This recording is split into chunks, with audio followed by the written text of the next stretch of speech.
चाहते हैं मसीह music company के ऑडियो वीडियो सबसे पहले आप तक पहुंचे तो लाल बटन को दबा के चैनल को सब्सक्राइब करें और बेल आइकन को दबाना ना भूलें।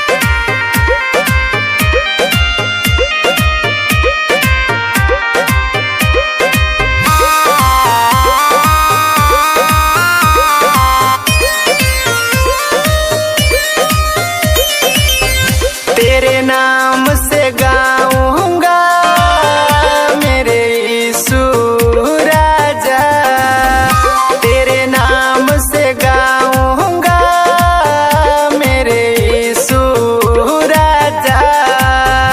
तू जो भी कहे कर जाऊंगा मेरे यीशु राजा, तू जो भी कहे कर जाऊंगा मेरे यीशु राजा। तेरे नाम से गाऊंगा मेरे यीशु राजा, तेरे नाम से गाऊंगा मेरे यीशु राजा।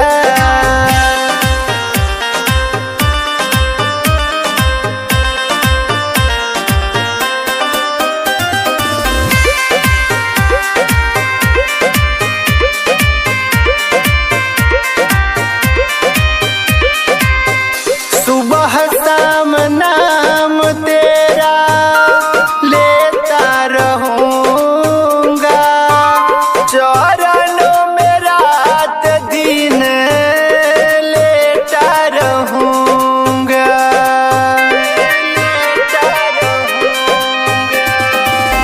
सुबह शाम नाम तेरा लेता रहूंगा, चरणों में रात दिन लेटा रहूंगा।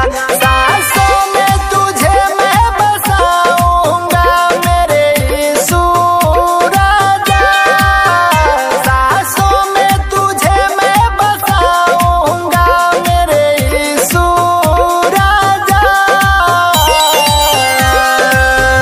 तेरे नाम से गाऊंगा मेरे यीशु राजा, तेरे नाम से गाऊंगा मेरे यीशु राजा।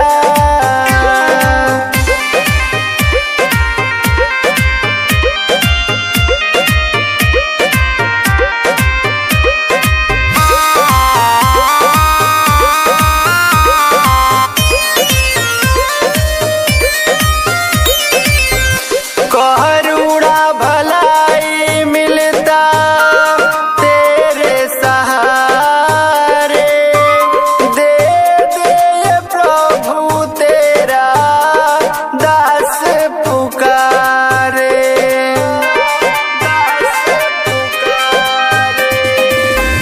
करुणा भलाई मिलता तेरे सहारे, दे दे प्रभु तेरा दास पुकारे।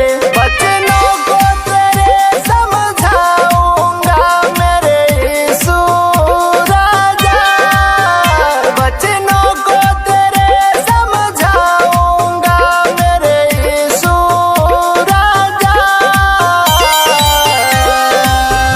तेरे नाम से गाऊंगा मेरे यीशु राजा, तेरे नाम से गाऊंगा मेरे यीशु राजा। ऐसे ही गाने सुनने के लिए हमारे चैनल को सब्सक्राइब करें और बेल आइकन को दबाना ना भूलें। जय मसीह, धन्यवाद।